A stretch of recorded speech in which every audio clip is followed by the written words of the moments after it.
네, 할렐루야. 오늘도 이렇게 수요밤 예배에 참석하신 우리 모든 동산교회 성도님들을 주님의 이름으로 환영합니다. 오늘은 창세기 3장의 말씀을 통해서 축복에서 저주로라고 하는 제목으로 함께 하나님의 말씀을 살펴보도록 하겠습니다. 먼저 이 설교에 들어가기 앞서서 한 가지 양해 말씀을 드리겠습니다. 뭐냐면은 제가 지난주에 코로나에 확진이 돼가지고 이제 여러 가지 아픈 건 다 나았는데 잔기침이 좀 남아 있습니다. 그래서 줄긴 했는데 혹시나 설교 때 좀 기침을 하더라도 이해해 주시면 감사하겠습니다. 저는 계속해서 이 수요밤 예배 때 이 시간마다 우리 성도님들과 함께 복음에 관해서, 특별히 이 복음에 관한 기초적인 내용들에 관해서 쭉 살펴보고 있습니다. 그랬을 때 복음이 무엇이냐? 바로 하나님께서 예수 그리스도로 말미암아 우리 죄인들을 다시 하나님 나라에 들어가게 하셨다라고 하는 아주 복되고 기쁜 소식이 복음입니다. 그래서 우리가 이 복음을 좀 깊이 있고 또 풍성하게 알기 위해서는 우리가 이 복음의 가장 기초적인 지식이라고 할 수 있는 하나님 나라에 관해서 알 필요가 있습니다. 그리고 오늘 우리가 계속해서 살펴보고 있는 이 창세기 본문, 특별히 앞에 1, 2, 3장은 이 하나님 나라가 무엇인지, 하나님께서 무엇을 꿈꾸셨는지, 그런데 어떠한 문제가 발생을 해서 하나님이 예수 그리스도라고 하는 우리의 위대한 구원자를 준비해 주셨는지를 보여주는, 또 알려주는 서론에 해당합니다. 그래서 이 창세기 말씀을 통해서 우리가 하나님 나라가 무엇인지를 알 수가 있게 되는 것이지요. 그랬을 때 지난 시간에 우리가 어떤 말씀들을 살펴보았냐면은 인류의 범죄가 가져온 결과에 관해서 좀 살펴보았습니다. 특별히 크게 세 가지로 구분할 수가 있는데, 그 중에서 첫 번째로 우리 하나님의 형상들이 훼손되었다라고 하는 내용을 살펴보게 되었습니다. 최초의 인류는 하나님이 허락하신 복되고 아름다운 환경이었던 이 에덴 동산이라고 하는 데에서 부족함 없이 아주 온전한 기쁨을 갖고 살았습니다. 그래서 그들은 거기서 딱 한 가지의 하나님의 말씀에 순종함으로써 그 모든 복락을 누릴 수 있었지요. 그런데 이 최초의 인류가 그 한 가지에 순종하기를 실패했습니다. 그래서 그들은 이 한 가지에 실패함으로써 하나님과 같이 되기를 원했던 것을 우리가 살펴보았고, 그래서 하나님을 왕으로 섬기는 것이 아니라 그들 스스로가 하나님과 같이 되어 왕으로서, 하나님으로서 자신들의 삶을 판단하고 그렇게 행동하려고 했던 것이 문제였다라는 것을 우리가 살펴보았습니다.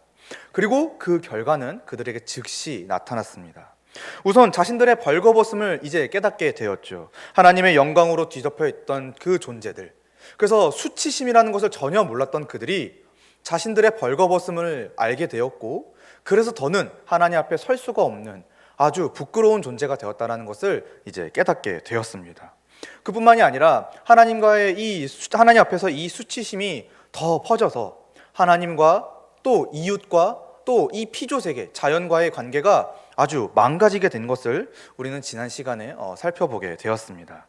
그랬을 때 사랑하는 성도님들, 하나님의 형상으로 지어진 사람이었기 때문에 하나님과 그리고 이웃과 그리고 피조세계와 올바른 관계를 맺으며 거룩한 삶을 살 수 있었습니다. 그것이 바로 하나님의 형상으로 지어진 사람이 가진 아주 굉장한 특권이었던 것이죠. 그런데 이 죄, 하나님과 같이 되길 원했던 이 죄가 그 모든 것을 망가뜨린 것입니다. 하나님 앞에 올바르게 더 이상 거룩한 모습으로 설 수 없게 만들었고, 그래서 하나님과 교제할 수 없게 만들었으며, 내 뼈 중에 뼈요 살 중에 살이라고 말했던 그 사랑하는 사람과의 관계가 망가졌고, 이제는 피조물들과 이 자연세계와 더 이상 올바르게 화목하게 지낼 수 없는, 그것들을 다스릴 수가 없게 된 것이 바로 이 죄의 결과였습니다. 그래서 이것은 결국 쭉 살펴보게 된다면은 하나님이 준비하신 영원한 안식과 복락을 막은, 그래서 고통과 죽음에 이르게 했던 것을 우리는 살펴볼 수가 있는 것이지요. 이처럼 죄와 그 영향력은 대단히 심각합니다. 이것을 우리가 알아야 하는 것이지요.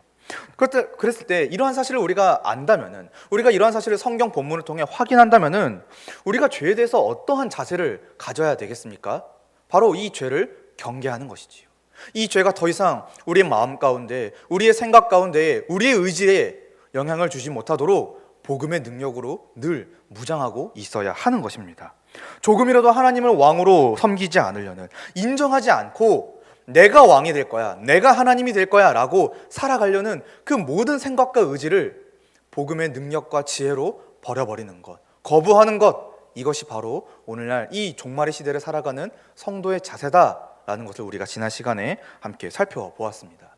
그래서 우리 동산교회 모든 성도님들은 이 죄에 대해서 좀 민감해지시기를 바랍니다.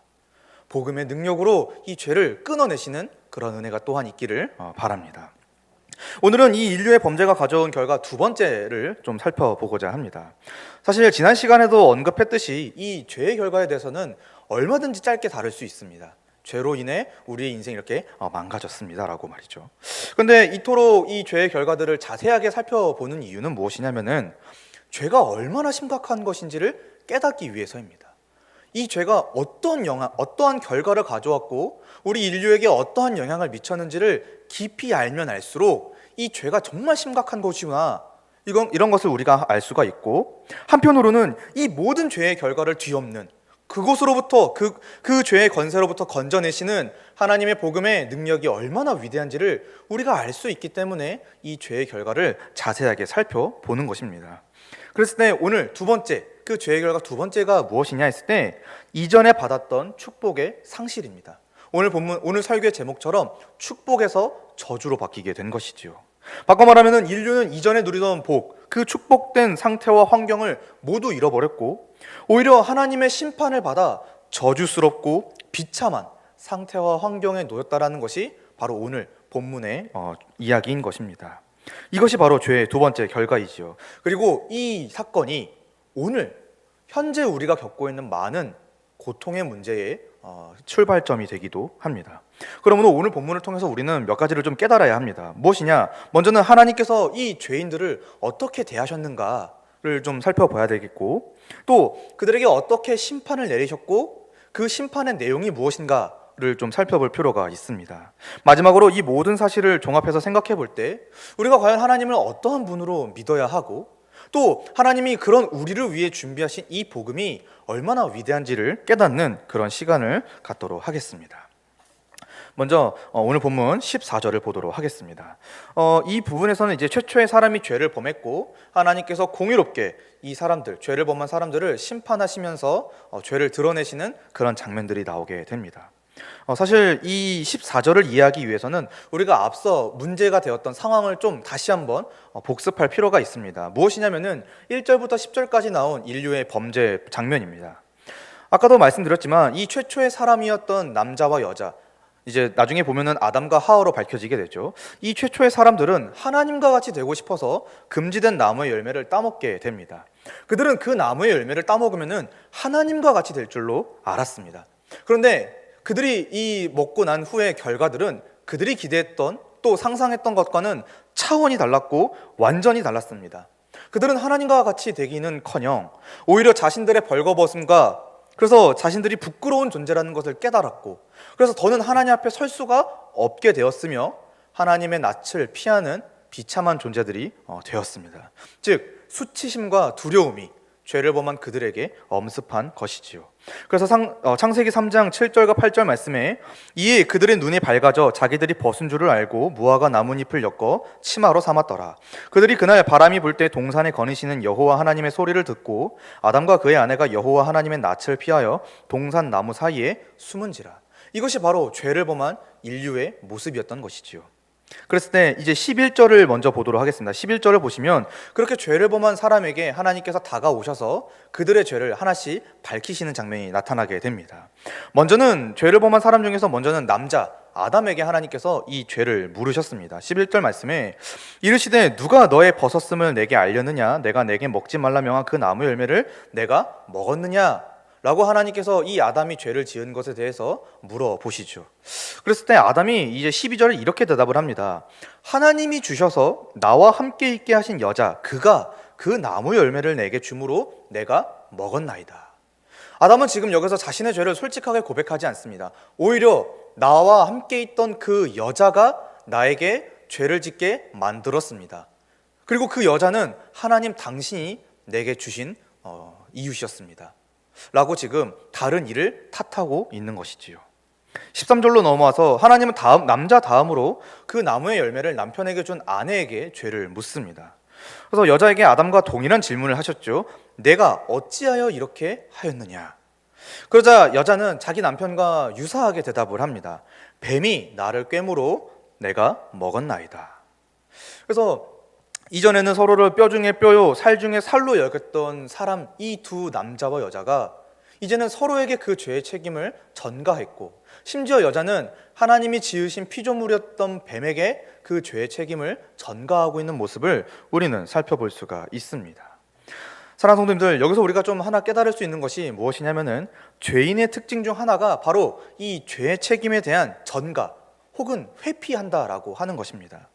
자신들의 죄를 스스로 하나님 앞에 고백하여 나아가기보다는 그것의 원인과 책임을 자신이 아닌 다른 이에게로 돌리고 전가함으로써 회피한다라는 것이 바로 이 본문에 드러난 죄인들의 특징입니다. 심지어 이 최초의 인류, 남자와 여자 모두 사실 남자는 여자를 탓한 것 같고 여자는 뱀을 탓한 것 같지만 사실 이들은 궁극적으로 하나님을 탓한 것입니다. 하나님이 그렇게 하셨기 때문에 내가 죄를 지은 것이 않습니까? 라고 하나님께 반문하고 있는 것이지요. 그래서 그 모든 죄의 책임을 하나님께로 돌렸던 것이 바로 이 최초의 인류의 모습이었습니다. 사랑하는 성도님들, 오늘 우리도 그럴 수가 있습니다. 이럴 수가 있다라고 하는 것이지요. 그래서 내가 이렇게 죄를 범하는 것은, 내가 이렇게 죄를 범하며 살아가는 것은 어쩔 수 없는 일이야. 하나님이 나를 죄의 유혹으로부터 적극적으로 보호해주지 않으셨어. 하나님이 죄의 책임을 가지셔야 돼 라고 우리도 생각을 할 수 있다라고 하는 것입니다. 그러나 각 사람의 죄는요, 각 사람의 의지와 선택에 따라서 발생했습니다. 즉 내가 지은 것입니다. 나의 죄는 내가 지은 것이지 다른 누군가가 짓게 만들었거나 다른 누군가에게 그 죄의 책임을 전가할 수가 없습니다. 각 사람은 각 사람의 죄에 대한 합당한 벌을 받아야 하는 것입니다. 그러므로 우리 모두는 핑계할 수가 없는 것이지요. 사랑하는 성도님들, 하나님은 결코 죄의 조성자가 아니십니다. 죄의 원인도 되실 수가 없으십니다. 문제는 나입니다. 내가 문제인 거지 하나님이 결코 문제가 되지 않으십니다. 우리는 이러한 하나님에 대한 올바른 신앙을 가질 필요가 있습니다. 이제 14절 말씀을 보도록 하겠습니다. 이제 14절, 이렇게 하나님께서 남자, 여자에게 죄를 물으신 후 뱀에게도 말을 거시는데 뱀에게는 죄를 묻지 않으십니다.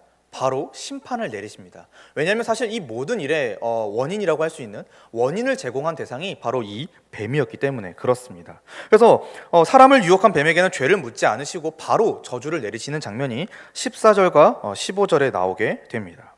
그랬을 때 이 뱀이 받은 저주에 관해서는 다른 시간에 함께 또 자세히 살펴보도록 하겠습니다. 왜냐하면 이 뱀이 받은 저주 속에는 죄를 범한 인류를 향한 하나님의 구원 계획의 핵심이 담겨져 있기 때문에 좀 오늘 설교의 어떤 목적과 내용에 관련해서는 살펴보는 것보다는 다음 시간에 살펴보는 것이, 다른 시간에 살펴보는 것이 조금 더 유익할 것이라 생각이 들어서 어쨌든 여기서는 이 단락에서는 하나님께서 남자, 여자 그리고 뱀 순으로 죄를 밝히시고 이제 16절 이하에서부터는 그 반대의 순서로 뱀, 여자, 남자의 순으로 저주를 내리시고 심판하시는 것을 우리는 볼 수가 있게 됩니다.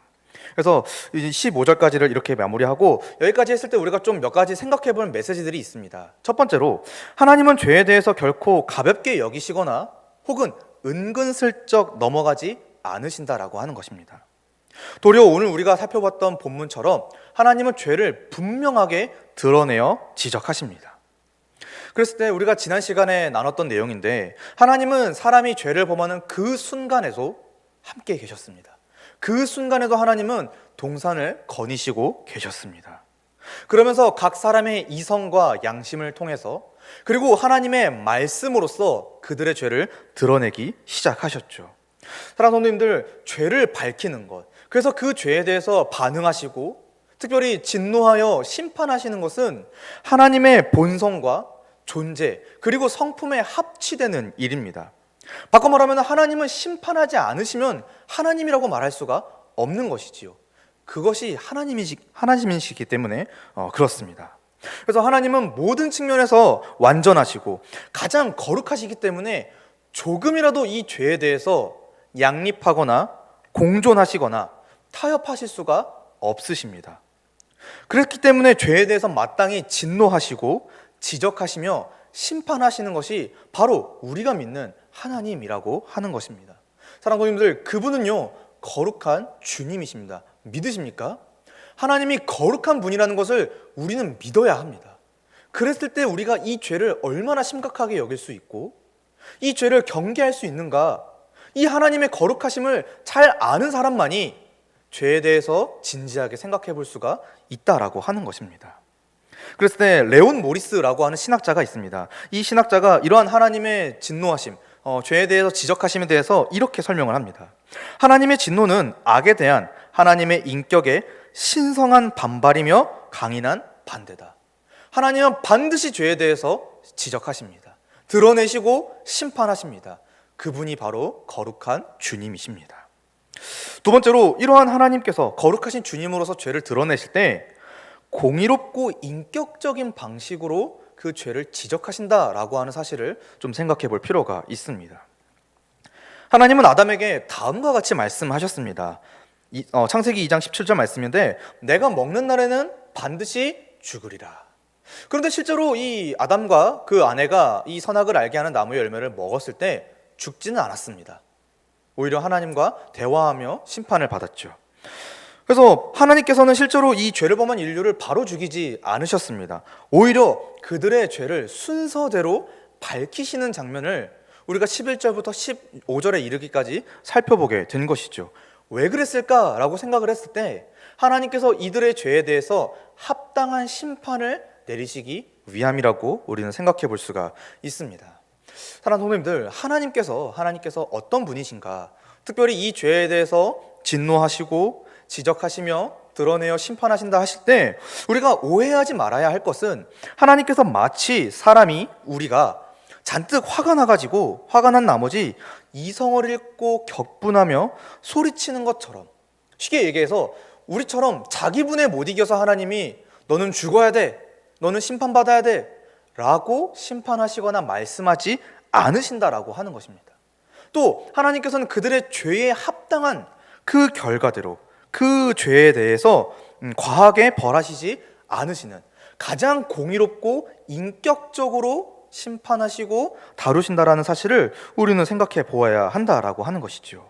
그래서 하나님은 언제나 자신의 영원한 속성과 성품을 따라서 하나님의 하나님 되심을 따라서 일관되고 확고하게 그 죄에 대해서 판단하신다라고 하는 사실을 우리가 또 좀 생각해 볼 필요가 있습니다. 세 번째로 하나님이 이렇게 심판하신다 할 때 기준이 있습니다. 바로 각 사람의 행위입니다.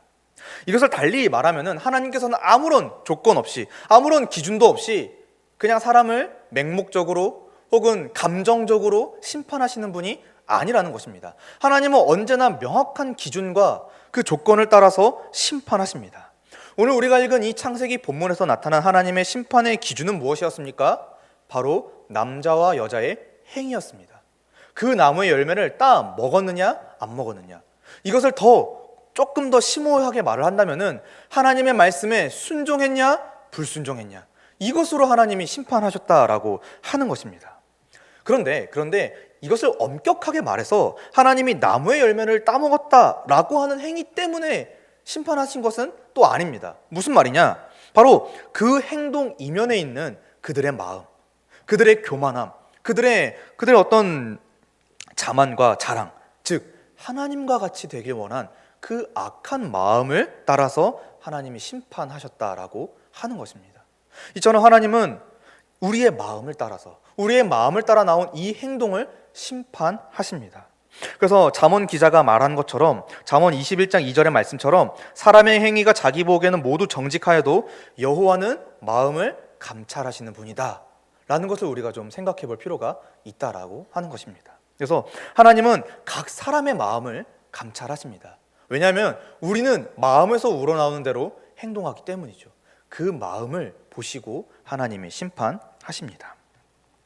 그랬을 때 오늘 우리가 이렇게 크게 세 가지 메시지를 좀 생각을 해봤을 때 오늘날 이 사회의 분위기와 또 교회 안에서 나타날 수 있는 이 죄에 대한 오류를 좀 바로잡고자 합니다. 무엇이냐면은 오늘날 가장 큰 문제가 무엇일까 이렇게 생각했을 때 이 사람들이 죄의 심각성과 하나님이 진노하신다라고 하는 사실에 대해서 모른 척 한다라고 하는 것입니다.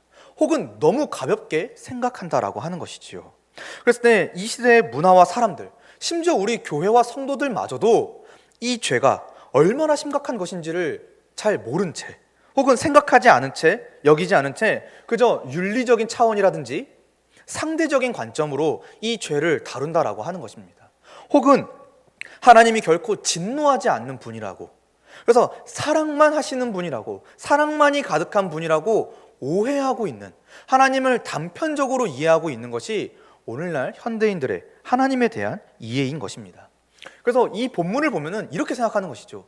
고작 과일 하나 따먹은 건데 이렇게까지 판단하시고 이렇게까지 처리하시는 거는 너무한 거 아닙니까? 라고 이 현대인들은 생각한다라고 하는 것입니다. 사랑하는 분들, 우리는 어떻습니까? 우리는 이 죄에 대해서 어떻게 반응하고 있고 이 죄를 정말 심각하게 여기고 있습니까? 또 하나님께서 그렇게 죄에 대해서 진노하시면서까지 이 죄를 엄히 다스린다고 하는 사실을 어떻게 생각하고 있습니까? 혹여나 우리 마음 가운데, 우리의 생각 저편에 하나님은 사랑하시는 분이야, 우리를 심판하시거나 우리의 죄에 대해서 진노하시는 분은 결코 아니야 라고 단편적으로 이해하고 있지는 않았습니까? 우리가 하나님을 어떻게 이해하고 있느냐에 따라서 우리의 삶은, 우리의 신앙은 달라지게 될 것입니다. 그랬을 때 우리는 이 죄가 너무나도 심각한 것이고 하나님이 이 죄에 대해서 반드시 진노하시는 분이라는 것을 똑똑히 알아야 할 것입니다. 그래서 이러한 현대인들의 이해는 성경의 가르침에 정면으로 부딪히는 것입니다. 성경 어디에도 죄가 심각하지 않다거나 하나님이 그저 사랑하신다 라고만 얘기하는 부분이 없습니다. 하나님, 성도님들. 그래서 오히려 성경은 우리가 범하는 이 죄가 얼마나 심각한 것인지를 뼈저리게 알려주고 겨듭해서 알려주고 있고, 이스라엘의 역사와 신약의 예수님의 가르침들이 그런 것들을 뒷받침해주고 있습니다. 그리고 그 죄에 대해서 하나님이 진노하신다. 그러므로 우리는 어떠해야 됩니까? 이 죄의 심각성, 그리고 하나님의 진노하심에 대해서 진지하게 생각해야 합니다. 우리는 자꾸 사랑만 강조합니다. 아니요, 하나님은 반드시 죄에 대해서 진노하고 심판하시는 분임을 우리는 균형감 있게 이해하고 믿을 필요가 있다라고 하는 것입니다. 그래서 자신의 삶에서 이 죄에 대해서 적극적으로 경계하는, 또 사랑하시지만 한편으로는 진노하시는 그 하나님을 향한 두려운 마음, 경외하는 마음을 우리 성도님들이 가지시기를 바랍니다.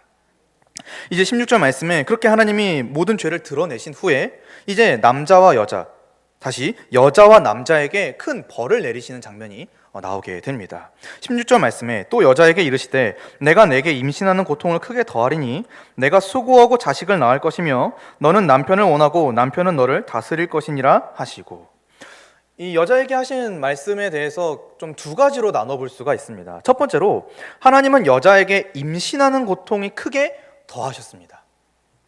그래서 하나님은 사람을 지으실 때 그들에게 복을 주셨습니다. 창세기 1장에 보면은 이 사람을 하나님의 형상으로 지을 때 생육하고 번성하여 땅에 충만하며 땅을 정복하고 모든 생물을 다스리며 살기를 원하셨던 것이 바로 이 하나님의 창조 계획이었습니다. 바꿔 말하면 최초의 인류에게 이 생육하고 번성하며 땅에 충만하는 것, 사람을 잉태하고 임신하여 해산하는 이 모든 것이 사실은 고통이 없는 축복 그 자체였다라고 하는 것이지요. 그런데 이제 죄로 말미암아 임신하는 고통, 해산하는 수고를 겪어야만이 자녀를 낳을 수 있다라고 하나님이 말씀해 주셨습니다. 그래서 아이를 해산하기 위한 고통과 그에 따른 모든 수고를 이제 인류는 감당해야만 했다라고 하는 것이죠. 사실 저는 자녀의 입장이고 또 아직 결혼을 하지 않았기 때문에 이 아이를 낳는다는 거, 그리고 아이를 기른다라고 하는 것을 우리 성도님들만큼은 잘 이해하지는 못합니다. 그러나 우리 성도님들은 저보다 더 연륜도 있으시고 그것에 대한 이해와 경험도 있기 때문에 아마 이 저주가 얼마나 심각한 것인지, 이 고통이 얼마나 끔찍한 것이고 또 이 수고가 얼마나 수고로운 것인지를 잘 아실 것입니다. 사랑하는 성도님들, 그게 죄의 결과입니다. 죄로 인해 이 고통이 우리 삶 가운데 들어오게 된 것이지요. 또 여기 어머니들도 많이 계시지만 아버지들도 계시죠. 그 자녀를 기르기 위한 수고, 고통이 바로 여기 죄로부터 시작되었다는 사실을 우리는 명심해야 할 것입니다. 두 번째로 여자에게 내리신 저주를 살펴봤을 때 여자에게는 남편을 원하고 남편이 그녀를 다스릴 것이라고 말씀하시는 장면이 나옵니다. 여기서 원하다라고 하는 동사, 이 히브리어로 테슈카라고 읽는데 이 동사는 단순히 남편을 사랑하게 되는, 그러니까 상대를 향한 순수한 감정적인 이끌림? 이런 것을 원하다라고 표현하는 것이 아니라 이것은 남편의 권위를 인정하지 않으려는, 바꿔 말하면은 오히려 아내가 남편을 다스리려고 하는, 그래서 서로가 서로를 욕망과 감정에 따라서 다스리려고 원하는, 지배하려고 하는, 그것이 바로 이 원하다의 의미가 되는 것입니다. 그래서 하나님이 세우신 창조의 질서가, 가정의 화평이, 사람 간의 관계가 무너질 것이다 라고 하나님께서 저주를 내리신 것이지요. 그래서 이 16절 말씀을 우리말 번역본이라고 하는 성경의 번역본을 갖고 좀 더 쉽게 이해를 해볼 수가 있는데, 여자에게 하나님께서 말씀하셨습니다. 내가 내게 임신의 수고로움을 크게 더할 것이니 내가 괴로움 속에서 자식을 낳을 것이다. 너는 남편을 지배하려 하나 그가 너를 다스릴 것이니라. 그래서 우리 각 사람 간에 서로를 다스리려고 하는, 남들보다 더 내가 우월하려고 하는 그 모든 교만이 바로 여기서 시작되고 있다라고 하는 것이지요. 그래서 이것은 결국 타락으로 인해 사람과 사람, 인류 전체의 존재 양식이 바뀌었음을, 하나님이 처음 의도하신 모습과 그 방향이 아닌, 그래서 하나됨과 서로 사랑한다라고 하는 이 관계가 망가졌음을 성경 저자는 우리에게 보여주고 있습니다. 그래서 우리는 이전처럼, 이 죄인들은 이전처럼 이웃을 자기 몸처럼 사랑할 수가 없게 된 것이지요. 이로 인해서 오늘날 현대에 많은 갈등 구조가 있죠. 이념과 이념, 세대와 세대, 또 여러 가지 요소들에 의한 여러 가지 갈등들, 사랑하는 성도님들, 이 모든 것이 죄의 결과입니다. 우리는 이것을 바르게 분별할 필요가 있습니다. 다음으로 넘어가서 17절 말씀부터 19절까지 이 하나님께서 여자 다음으로 남자에게 세 가지의 큰 벌을 내리시는 것을 살펴볼 수가 있습니다. 17절 말씀에 아담에게 이르시되 내가 내 아내의 말을 듣고 내가 내게 먹지 말라 한 나무의 열매를 먹었은즉 땅은 너로 말미암아 저주를 받고 너는 내 평생에 수고하여야 그 소산을 먹으리라. 여기서 우리가 주목할 표현은 내 평생에 수고하여야 그 소산을 먹는다라고 하는 것입니다. 사랑하는 성도님들, 남자는 또 이 여자와 다 더불어서 함께 사실 이전까지, 죄를 범하기 이전까지는 에덴 동산에서 나는 식물과 나무의 열매를 마음껏 임의로 먹었습니다. 부족함 없이, 제한도 없이 먹고 싶을 때 먹고 또 원할 때 먹고, 아무튼 아무렇게나 먹었던 것이 바로 이 최초의 사람의 상태였습니다. 그러면서 그들은 마음껏 먹으며 이 에덴 동산을 가꾸고 지키는 그런 일을 맡았는데, 그런데 이제 그들은 자신들의 생사, 먹고 마시는 일에 책임을 져야 했습니다.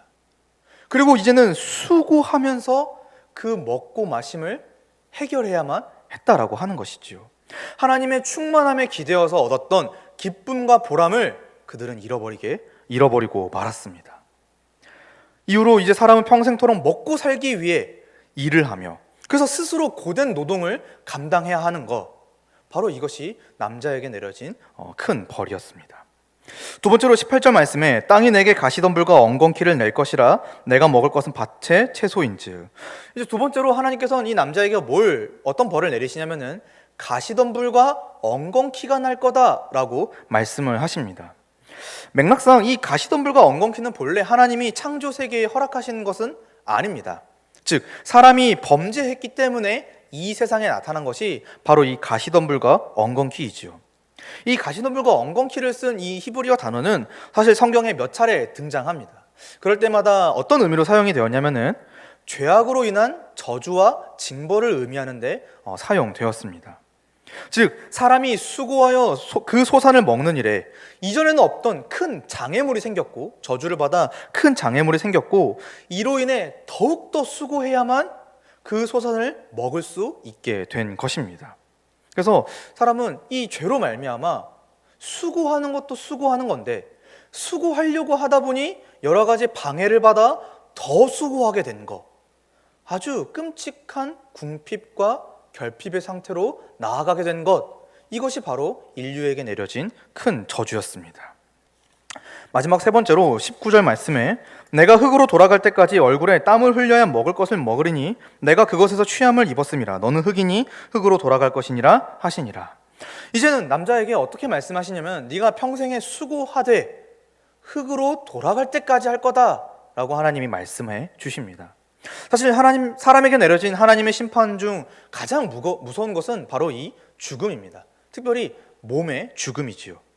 사실 사람은 하나님의 말씀에 불순종함으로써 이미 영적으로 죽었습니다. 바로 하나님의 형상이 크게 훼손된 것이지요. 그런데 이 육체의 죽음, 몸이 흙으로 왔으니 흙으로 돌아간다라고 하는 이 하나님의 말씀은 우리 육체가 죽는 것을 의미하는데, 이것은 우리가 영적으로 이미 죽었음을 보여주는, 그것에 따른 결과를 의미합니다. 그렇기 때문에 죄인은 영적으로나 육적으로나 죽은 존재가 바로 죄인입니다. 그래서 이 초대교회 교부인 어거스틴에 따르면은 사람은 이전까지 죽지 않을 수 있는 상태였으나 이제는 죽지 않을 수 없는, 죽을 수밖에 없는 그런 존재가 되었다라는 것을 우리는 이 본문을 통해서 확인하게 되는 것입니다. 그래서 좀 정리를 해보자면은, 결국 타락으로 인해서, 사람이 범죄한 것으로 인해서 사람은 이전에는 결코 알거나 경험할 수 없는 수고와 고통, 심지어 죽음의 상태, 이것을 경험하게 되었고, 그래서 그 비참한 상태에 놓이게 되었다라고 하는 것이 오늘 본문의 내용인 것입니다. 물론 이 일은 하나님이 원하신 것은 아닙니다. 사람이 스스로 선택하여 자초한 일이었다라는 것을 우리는 또한 명심해야 할 것입니다. 사랑하는 성도님들, 말씀을 맺습니다. 말씀을 정리해 봅니다. 죄의 결과가 무엇일까 했을 때, 오늘 두 번째로서 하나님과의 관계의 단절이고, 그 관계의 단절로 인한 결과가 바로 영적이고 육적인 죽음이었다. 그래서 우리 모두가 비참한 상태에 놓이게 되었다라고 하는 것입니다. 죄는 단순히 하나님의 형상을 훼손하는, 즉 영적인 죽음만을 가져온 것이 아닙니다. 하나님의 거룩한 진노를 불러일으켰고 육적인 고통과 죽음을 함께 동반해 왔습니다. 즉 축복에 머물던 인간을 한순간에 저주와 죽음의 상태에 놓이게 한 것, 이것이 바로 죄의 결과인 것입니다. 우리가 왜 이 비참한 상태에서 살아가야 합니까? 왜 우리가 끊임없이 이 생을 살아가며 고통을 겪어야 합니까? 성경은 명확하게 대답합니다. 죄 때문이라고. 우리 인류의 대표였던 아담이 하나님을 대적하여 스스로 하나님과 같이 되고자 했던 그 죄 때문에 우리 인생의 모든 고통과 결함과 궁핍함이 찾아온 것이라고 성경은 명확하게 답을 내려주고 있습니다. 그래서 우리는 이제 이걸 아는 것이지요. 그런데 이 교회 밖에 있는 사람들, 하나님을 알지 못하고 아직까지 믿음이 없는 자들은 어떻습니까? 이 비참한 상태에 여전히 놓여 있지요. 그들은 이 비참함의 원인을 모른 채 그저 하루하루 불행하게 살아갑니다. 사랑하는 성도님들, 그들에 대해서 우리의 마음이 어떠해야겠습니까? 긍휼한 마음이 있어야겠죠. 그들이 이 비참한 상태를 깨닫지도 못했고 그것을 해결할 방법도 모른 채 살아가고 있는데, 우리가 그들에 대해서 긍휼한 마음을 가져야 되지 않겠습니까? 우리가 그들이 비참한 상태로 살아가는 것을 두고 볼 수가 없어야 하지 않겠습니까? 그랬을 때 우리는 하나님의 복음의 그 위대한 능력을 그들에게 알려주어야 합니다. 이 말씀을 갖고 우리가 먼저 죄의 심각성을 깨달아서 저 죄 가운데 여전히 비참한 상태로 살아가는 자들에게 이 복음을 알려주어야 합니다. 그것이 바로 이 시대를 살아가는 교회의 역할인 것이지요. 그랬을 때 이런 측면에서 우리는 이 죄의 심각성을 깨닫고, 한편으로는 이 죄의 심각성을 뒤집는, 우리를 이 비참하게 만든 죄로부터 건져내는 하나님의 복음의 위대한 능력을 우리는 살펴보아야 할 것입니다. 바로 축복에서 저주로, 축복에서 죽음으로 이른 사람을 다시 축복으로, 하나님의 생명으로, 영원한 안식으로 인도하는 그 복음의 능력을 말이지요. 그래서 먼저 하나님의 복음은 어떻습니까? 우리를 죄와 사망의 권세에서 건져내어서 하나님의 거룩한 정죄와 영원한 심판으로부터 벗어나게 합니다. 로마서 8장 1절과 2절 말씀에, 그러므로 이제 그리스도 예수 안에 있는 자에게는 결코 정죄함이 없나니 이는 그리스도 예수 안에 있는 생명의 성령의 법이 죄와 사망의 법에서 너를 해방하였습니다. 복음이 우리를 죄와 사망으로부터, 그리고 그것에 대한 하나님의 거룩한 진노로부터 해방시켜 주었다라고 하는 것입니다. 두 번째로 하나님의 복음은 어떻습니까? 깨어진 이웃 간의 관계, 즉 갈등과 경쟁과 반목의 관계를 해결하고 도리어 이 예수 그리스도 안에서 하나 되어 진정한 공동체를 형성하게 만들어 줍니다. 빌립보서 2장 1절부터 4절 말씀에 그러므로 그리스도 안에 무슨 겉면이나 사랑에 무슨 위로나 성령의 무슨 교제나 긍휼이나 자비가 있거든 마음을 같이하여 같은 사랑을 가지고 뜻을 합하며 한 마음을 품어 아무 일에든지 다툼이나 허용으로 하지 말고 오직 겸손한 마음으로 각각 자기보다 남을 낮게 여기고 각각 자기 일을 돌볼 뿐더러 또한 각각 다른 사람들의 일을 돌보아 나의 기쁨을 충만하게 하라. 복음이 우리 가운데 들어오는 순간 이 말씀에 순종하며 살아가게 된다라고 하는 것입니다. 서로를 반목하고 서로를 탓하며 죄의 책임을 전가했던 그 깨어진 관계가 회복되어 하나님이 기뻐하시는 하나됨, 한몸됨, 올바른 하나님의 형상으로 회복될 수가 있다라고 하는 것이지요. 세 번째로 하나님의 복음은 어떻습니까? 생존을 위해 수고와 고통 가운데 살아야 했던 이 죄인의 비참함을 없애주고 하늘에 계신 하나님 아버지의 돌보심을 따라 그 아래에서 풍성함과 온전함을 누리게 해준다라고 하는 것입니다. 우리가 너무나도 잘 알고 있는 말씀인 마태복음 6장 31절 32절 말씀에 그러므로 염려하여 이르기를 무엇을 먹을까 무엇을 마실까 무엇을 입을까 하지 말라. 이는 다 이방인들이 구하는 것이라 너희 하늘 아버지께서 이 모든 것이 너희에게 있어야 할 줄을 아시느니라. 이제 이 복음으로 말미암아 구원받은 자들은 하늘에 계신 너희 아버지, 우리 아버지의 돌보심을 받으며 궁핍으로부터 벗어나 비참으로부터 벗어나 영원한 생명을 품고 살아가게 된다. 이것이 바로 복음이 주는 능력인 것입니다. 마지막으로 이 하나님의 복음은 영원한 죽음을 향하던 인생의 방향들을 완전히 돌이켜서 하나님이 영원 전부터 계획하고 준비하신 그 영원한 하나님 나라와 그 복락으로 우리를 참여하게 한다라고 하는 것입니다. 이런 측면에서 죄의 심각성을 뼈저리게 알아야 합니다. 그것이 알 때 이 복음이 정말 위대한 것이구나 라고 체감될 수가 있고, 그래서 알게 되고 깨달아지게 되고 느끼게 된 바 그 감정, 그 복음의 뜨거움을 우리가 전할 수 있게 되는 것입니다. 사랑하는 성도님들, 오늘 본문을 통해서 죄가 어떤 결과를 불러일으켰는지, 반면에 하나님의 복음은 그 죄의 결과들을 어떻게 뒤엎는지를 우리가 함께 생각해 보았습니다. 이번 한 주 동안, 또 아니 평생에 걸쳐서 우리가 이 죄의 심각성과 그 죄로부터 건져내신 하나님의 복음의 은혜를 진지하게 생각하며, 그래서 하나님 앞에 자그마한 죄도 우리가 허용하지 않고 민감하게 반응하며 살아가는 복음의 능력으로 그 죄를 이겨내시는 저와 우리 모든 성도님들 되기를 주님의 이름으로 간절히 축복합니다. 기도하겠습니다. 하나님 아버지 감사합니다. 오늘 우리에게 귀한 말씀을 주셔서 감사합니다. 오늘 말씀을 통하여서 하나님 이 죄가 얼마나 심각한 것이고 하나님께서 그 죄에 대해서 어떻게 반응하시는지를 깨달아 알게 하시니 감사를 드립니다. 우리 모두가 이 죄에 대한 심각성을 잘 깨달아서 그 죄를 하루하루 경계하며 살아갈 수 있도록 도와주시고, 또 이 비참한 가운데 있는 아직까지 복음의 능력과 그 위대한 은혜를 모르는 자들에게 능히 말씀을 전할 수 있는 자들로서 성장할 수 있도록, 세워질 수 있도록 도와주시옵소서. 감사드리며 예수님의 이름으로 기도합니다. 아멘.